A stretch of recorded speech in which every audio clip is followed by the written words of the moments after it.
Hi, I'm Wendy Zuckerman, and you're listening to Science Versus from Gimlet Media. This is the show that pits facts against fugitives. Today on the show, the mysterious case of a dead man who lived under a stolen identity for decades, and the controversial science that cracked the case. And the reason we're telling you this story is because it's the perfect example of the unintended consequences of new science.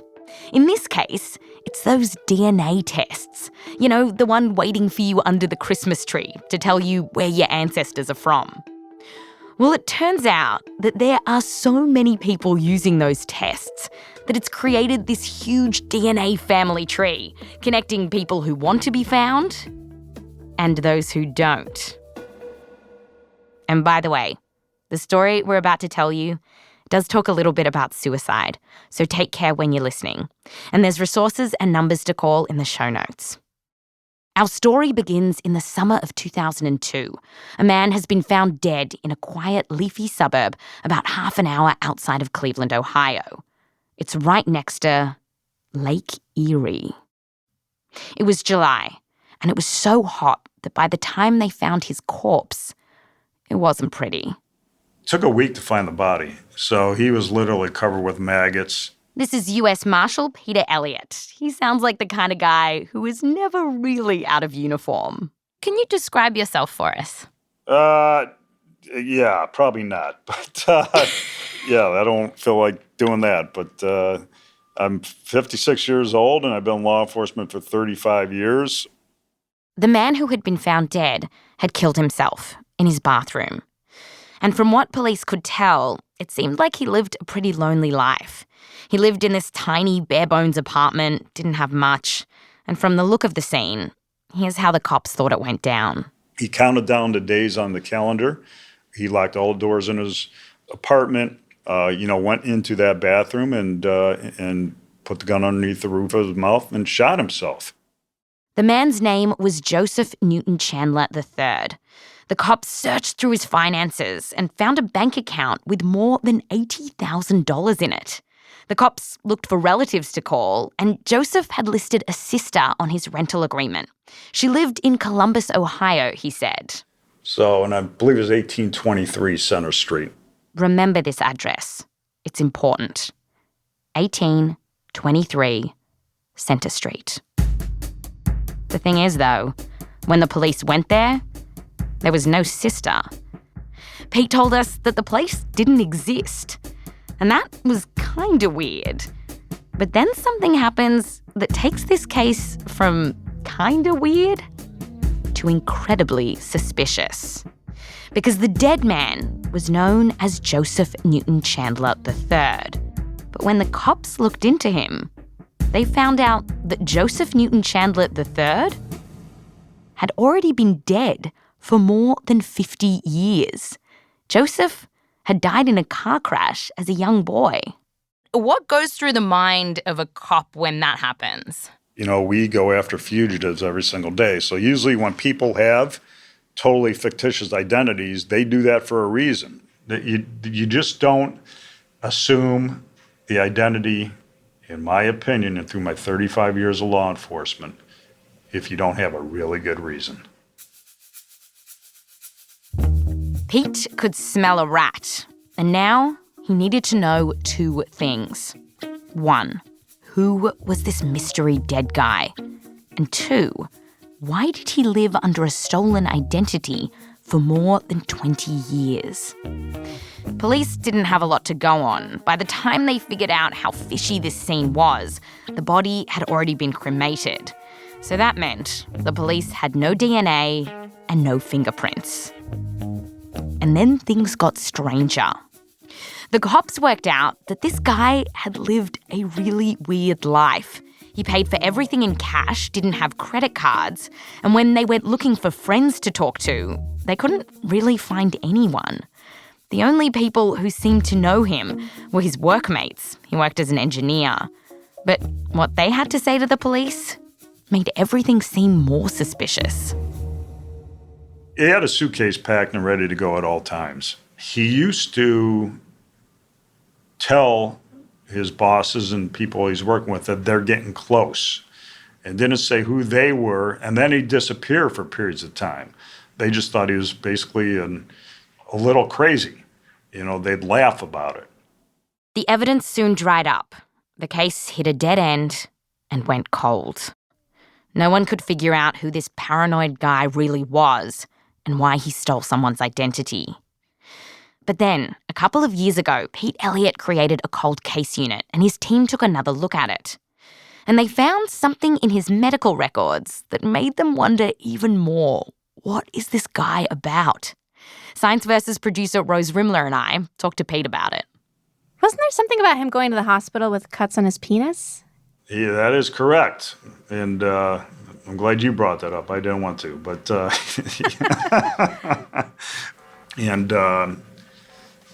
and is there any way I could put you on hold for 1 second?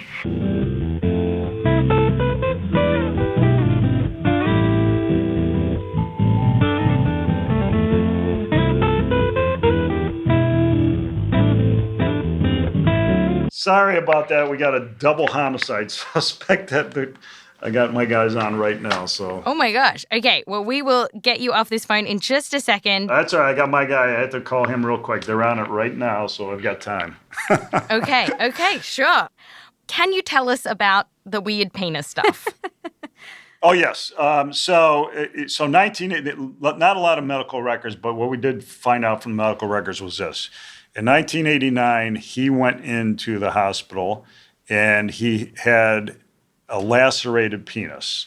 And he told the doctor that he had that from masturbating with a vacuum cleaner. With a vacuum cleaner? With a vacuum cleaner. And do you believe that? Or could it have been something else?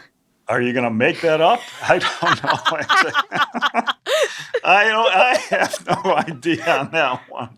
I mean, if you're going to come up with a story, are you going to come up with, hey, I was masturbating with a vacuum cleaner? But that gives you a little bit about his mindset. Pete says it's hard to know what to make of this. But it was in the medical records that Pete and his team finally caught a break that didn't suck. They found this guy's DNA. Pete's team discovered that this man had been treated for cancer in hospital a couple of years before he died, and the hospital still had a tissue sample. Bingo. DNA. Pete's team rushed it through the national database for known criminals. And it came up with nothing. No matches. So what do you do then in that situation? I mean, have you run out of options? You pray a lot. That's what you do. So that's the best thing you can do. Just a few years ago, this probably would have been the end. If your DNA didn't match anything in the police database, it was basically useless. But recently, things have changed. There's a new way of using this kind of evidence. It's possible to take DNA and use it to find a huge network of people who are related. And that might just eventually lead you to your mystery guy. To get this done, though, Pete would need a new breed of gumshoes. A bunch of real hard-asses. I'm 71 years old. I've got short gray hair. I look like a grandmother. This grandmotherly type is Margaret Press. She's an armchair sleuth who also writes mystery novels. She's basically a real-life Angela Lansbury from Murder, She Wrote. I loved that program. In a former life, Margaret worked in software development, but she always had an interest in genealogy. And then in retirement, she got really good at it. So good that after a while, she wanted a new challenge. Finding yet another great-great-grandfather in Norway was interesting, but it wasn't solving a huge mystery. And so, in her hunt for a huge mystery, Margaret became part of a growing network of amateur genealogists who have just started working with police to help them solve the unsolvable. They're volunteers and are literally doing this because they just love solving puzzles. I told you, basically Jessica Fletcher. And when Pete Elliott heard all about this, he reached out to someone in that network who soon teamed up with Margaret. So, could this gang find out who the mystery guy was? Now, Margaret had actually already been thinking about how to solve cases like this. It came to her when she was reading a mystery novel about an unidentified body. I was sitting in a broken down Sears Roebuck recliner in the living room. I can picture the moment because I turned the page finishing this book and put the book down and said, I can think of no way why this wouldn't work. And here's where all those DNA tests come in. You know, the one under your Christmas tree? These days, so many people have gotten their DNA tested from sites like 23andMe and Ancestry.com that it has created this massive web where you can find long-lost relatives. So this holiday season, it's Ancestry DNA per tutti! In fact, so many people have their DNA info online that even if you personally haven't gotten tested, there's a good chance that your distant cousin did, which means whatever DNA you share with your cousin is going to be out there.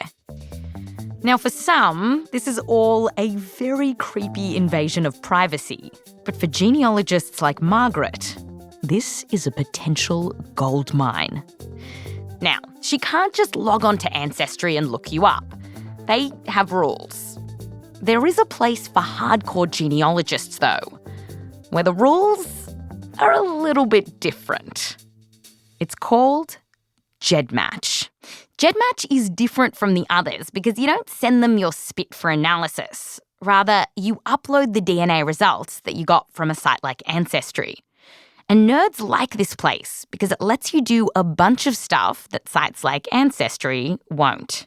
And I think it's amazing. Having that kind of knowledge is so important and so exciting. For Margaret, one of the big things she could do on GEDmatch was use a dead man's DNA to find out who he was related to. And that was critical to solving the mystery of Joseph Newton Chandler. Enough people had uploaded to GEDmatch so that statistically you could do searches there and find biological cousins or parents or second cousins, third cousins, etc. So that the pieces were starting to come together. There was a perfect storm. Still, though, when Margaret and the team dove into this Joseph Newton Chandler case, this was pretty much uncharted waters. So Margaret was nervous. And using this technique to find out who this mysterious dead guy was really high stakes because of the DNA situation. He had such a tiny amount of DNA left, and we used it all. And that was a heavy responsibility for us to know that we were the last chance of Joseph Newton Chandler ever getting solved based on his DNA. The team had to get the DNA reanalyzed because they needed to find any possible relative to this dead guy. And that meant using a database that would search through thousands and thousands of bits of DNA, looking for similarities. So, after they rejigged the teeny bit of DNA they had, they crossed their fingers, uploaded their data to GEDmatch, and they got some useful hints. A few distant cousins of this mystery guy. In this case, we were able to locate, maybe a fourth cousin, and that's how we started to create the network. To build that network, Margaret has to take those few cousins to map out a family tree that eventually leads to the dead guy. And one of the first steps is to search for the first common relative connecting the fake Joseph to this distant cousin, someone like a great-great-grandparent. And after that, the team fills out the branches with more and more relatives, using literally anything they can get their hands on. They search online for obituaries, census records, newspaper articles, working their way down the tree to find someone who's the right age to be the mystery guy. And as you can imagine, things get really tricky really quickly. I think of it, I guess, as when you get a very complicated Lego project for Christmas and you open up the box and there's just thousands of pieces and you have to start putting them together.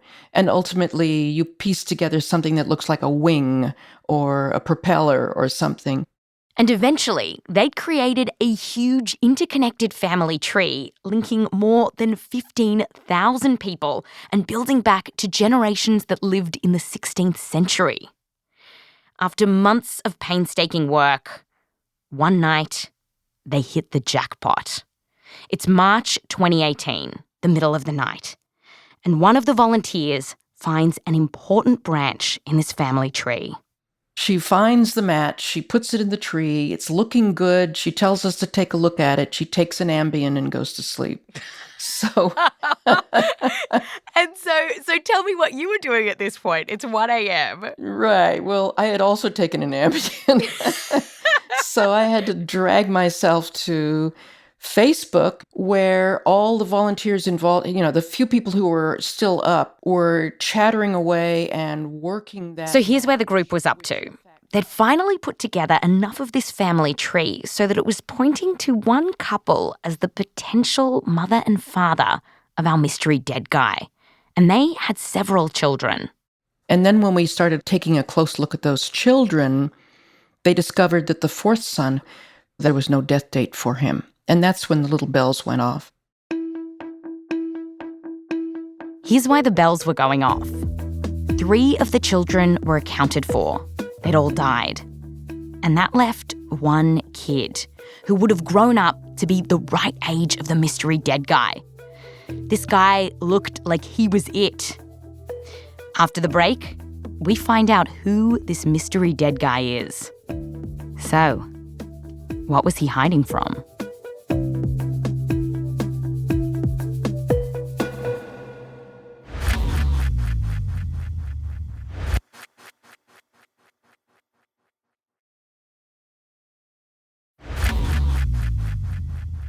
Welcome back. We've been following the curious case of a man who lived under the stolen identity of a dead child, Joseph Newton Chandler, for decades. And then he killed himself. US Marshal Pete Elliott suspects this man was on the run from something and needed to find out who he really was.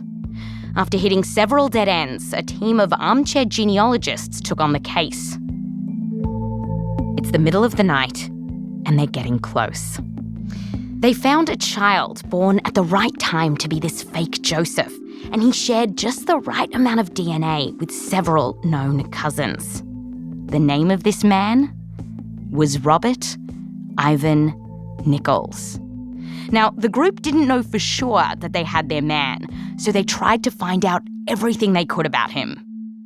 Okay, here's his name, Robert Ivans Nichols. We have, he's showing up in the 1930 census along with his brothers.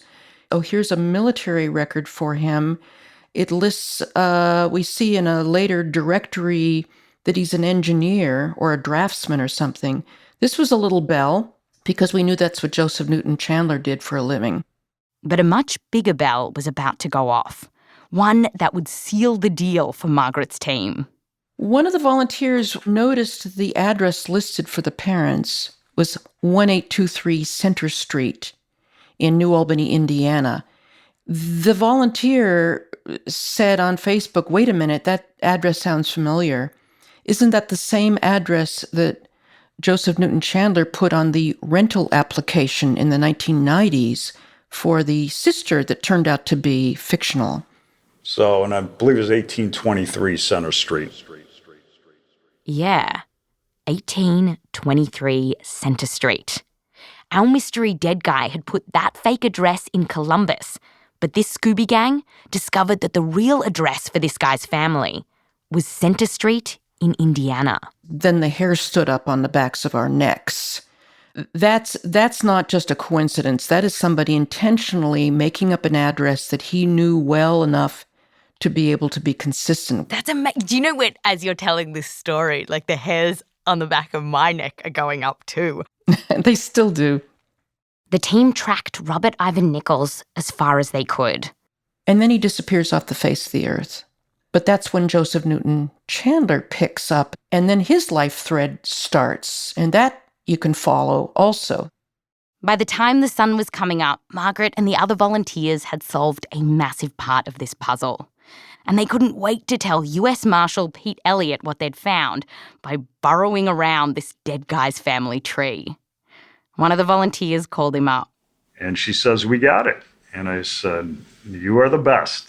Here's Pete talking about it with our producer, Rose Rimler. Their work was just phenomenal. They not only put us in the ballpark, they took us to the exact seat Joseph Newton Chandler was sitting in, and then they told us and showed us who paid for that seat. Do you get what they did? Hell no, I don't get it. I don't understand any of it. It is so complicated to me. I mean, you're talking to nuclear scientists. I mean, I bet I can't even spell nuclear scientist. So, By the way, the leader of this genealogy gang, Colleen Fitzpatrick, actually has a PhD in nuclear physics.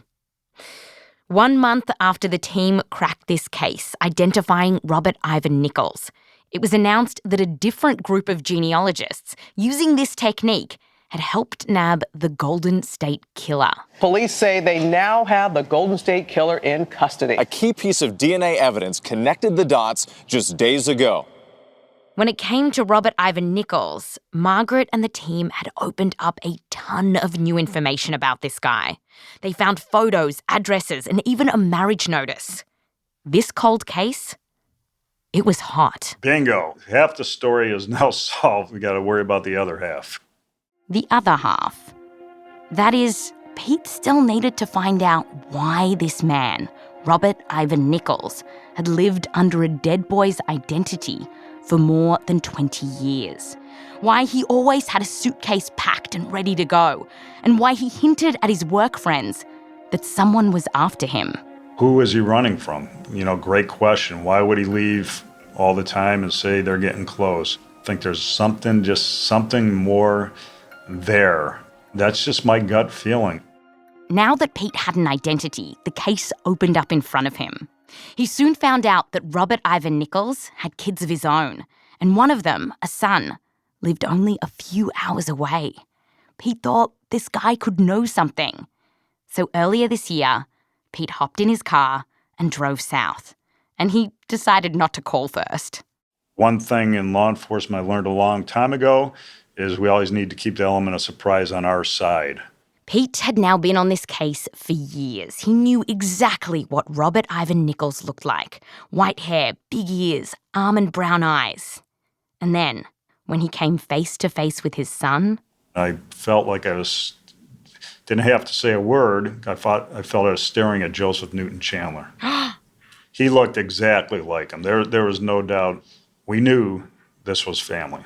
One of my house neighbors, came up and announced to me, he says, Phil, he says, you got 2 federal agents here to see you. I said, what? This is Phil Nichols. He's now in his 70s. Marshal Elliott started the conversation with, first of all, you're not in any trouble. And I said, well, that's good news. And so he says, we wanted to ask you some questions about your dad. And I said, my gosh, I haven't seen him in, 50 or 60 years. The marshal wanted to know everything he could about Phil's dad, what made him tick, why he might have been holed up in Ohio living under a fake name. So Phil told him what he could remember.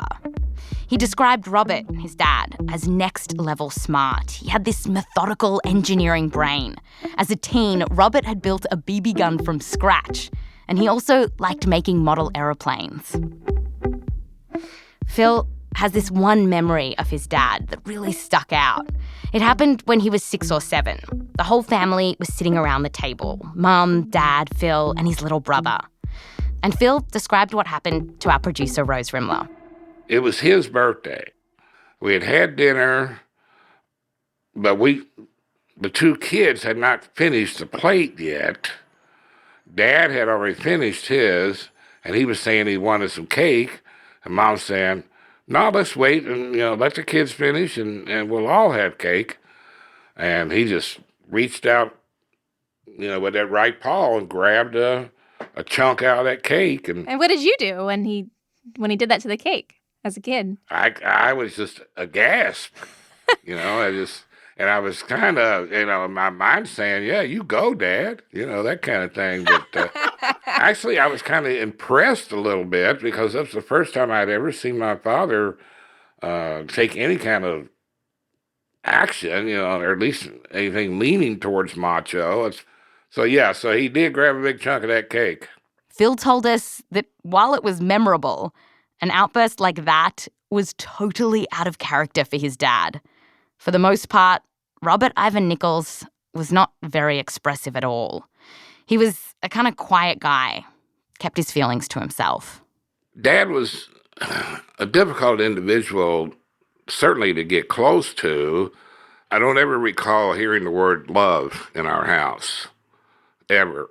Although there was a sense, there was a feeling that we loved each other, but it was never spoken.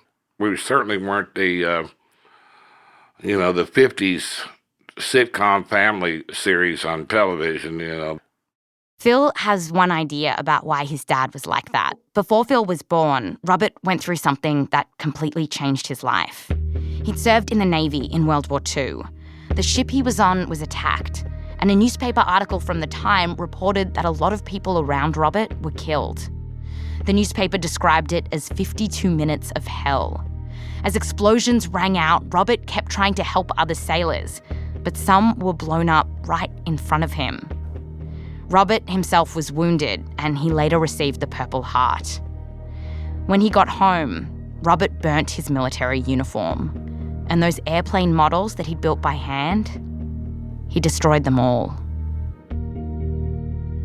And then took that BB gun and shot up all of the airplane models that he had built. Oh, wow. I mean, he was on a gun crew in that one particular battle where, if you see the picture of the ship, it was leveled almost to the waterline.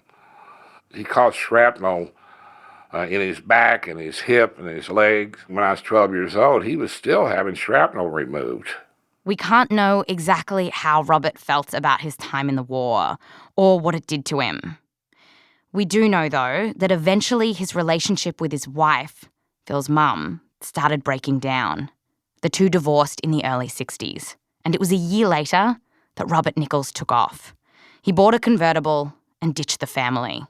He told his wife, "In due time, you'll know why." How did he say goodbye to you? Do you remember it? Just bye. That was pretty much it.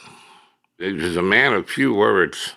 The family didn't hear a whole lot from him after that. Robert popped up in Michigan before letters placed him in California. And the last time Phil heard anything at all from his dad was in 1965. Phil got something in the mail and knew it was from his pa because of the handwriting, but it was all very cryptic. Inside the envelope was no letter, no note, nothing, was 1 penny. One penny? That was it. What does that mean? Well, I can only assume that it was either, a penny for your thoughts, but there was no return address. Or it was, here's your inheritance. It was postmarked from Napa, California, and after the family didn't hear from him again, they reported him missing. Records from Robert's social security number showed that he continued working under his real name for years. And then, in the late 1970s, he took on the identity of the dead little boy, Joseph Newton Chandler. Police worked out how he did that. Robert somehow knew which hospital this boy was born in, so he sent a letter to City Hall requesting Joseph's birth certificate. And voila, he got it. And that was all he needed to get a social security card and start a new life as Joseph Newton Chandler. Soon after that, he showed up in Ohio. Okay, so where does that leave us? Well, we have an answer to US Marshal Pete Elliott's first big question. Who was this man? His name was Robert Ivan Nichols, a military vet who ditched his family, moved around the country, and stole an identity. But we still don't have an answer to that second question of why. Why did he steal a new identity? Was he running from something? We don't know. This is where the cops' trail runs cold once again. But there is a very intriguing theory floating around. It's one that we wanted to lay out to you. And it's this. There are people who say that Robert might be one of the most notorious serial killers in the United States. Zodiac, a symbol that now stands for terror. It's one of the most famous unsolved cases in American crime. The killer sent cryptic letters to the San Francisco Chronicle. Police have connected him with at least 5 killings, although the Zodiac claims at least 37 victims. He left behind a trail of bodies. Then he went silent. The Zodiac Killer. This man murdered at least 5 people in California in the 1960s. And it's that damn penny that makes Phil wonder. Could it be? We knew that his correspondence put him in California at the time. And then when he left California to come back east, that's when the Zodiac killings stopped. So whether it's just pure coincidence is, no one knows, at least at this point. I mean, what do you think about that theory? Well, I find it a little hard to believe, although, my gosh, this is a man that certainly was fighting his own demons during his lifetime. When you look at the police sketch of the Zodiac Killer, it does kind of look similar to old photos of Robert. He's also about the same height. And police think the killer might have had a military background. We asked US Marshal Pete Elliott about this. Did he fit the description? Yes. Did he fit the composite? Yes. Was he out there about that time? Yes. That's not for me to say. That would be for California authorities to determine if that would be something they'd want to take a look at. We contacted the police in California, and they told us this was an open investigation, so they couldn't give us a statement. Now, there are lots of people who have been suspected of being the Zodiac Killer over the years. I mean, even Ted Cruz, right? And he was born after the murders happened. Pete thinks it's probably more likely that Robert Ivan Nichols was involved in some other crime. Maybe still murder. He's got some intriguing leads, and he's waiting to hear if the DNA matches. As for Phil, Robert's son, well, before Pete knocked on his door, he'd always figured the story of his dad was much more benign. I'd always kind of suspected and then actually hoped that he had, met another lady and they had a family and there was, I've got some half-siblings out there somewhere. Because even though, he left us in a lurch, I've never really held any resentment towards him, especially after I became an adult. And I gotta ask, how are you not a little bit resentful? Well, I was at first. I have to admit that, but I was only, 16, 17 years old at the time. But I tell you what helped me more than anything else is, because I'm an alcoholic addict. And I've used I'm 71 years old, and I've used for most of my life. I've lost everything, family, dignity. I'm selling blood just to get another hit, that kind of thing. Phil said that when he got treatment for his addiction, he felt better about everything. And he says it's a shame that his dad never dealt with whatever demons that he had. Yes, as far as my dad is concerned, I just don't think that he ever got the help that he needed. I mean, my story is different. I'm a different person than he is. Even though we share a bloodline, we're two separate individuals. And I only wish that he could have found some serenity before, he put that 38 to his head. Meanwhile, this is not the last you'll hear of genealogy solving crimes. In the past year, DNA from about 200 crime scenes has been uploaded onto that public genealogy site, GEDmatch. And so far, it's already helped find new suspects in at least 20 violent crimes. This is a brave new world. And to think it all started with some nerds wanting to know where their ancestors came from. That's Science Versus. And this is actually the last episode of this season. We'll be back in March with brand new episodes. Meanwhile, tell your friends about us. And just so you remember all the good times we've had together, here's some of our favourite moments of this season. Anyone who takes a selfie while in the driver's seat of their car is a grade A weirdo. And we don't even have time to go into why, so we're going to swipe left. I just am completely crazy for studying monkeys and apes. Whoa! Here we go into the map. Oh, wait, this is the wrong pyramid. Do you use essential oils? No. What? But don't you want, a better memory or to sleep better? Well, yeah, I'd also like a six-pack, but I don't go to the gym. 911 was on the way, and then I just started doing CPR right there. For me, it was just saying goodbye to her, just telling her goodbye. I see a lot of white faces that I never, ever, ever, ever, ever seen before, and I've lived there 15 years. It's a neighborhood tradition, and you killed it. I looked at my dad, and I said, nope, I'm not gonna be a mother. I'm gonna be a father. He was like, you know what?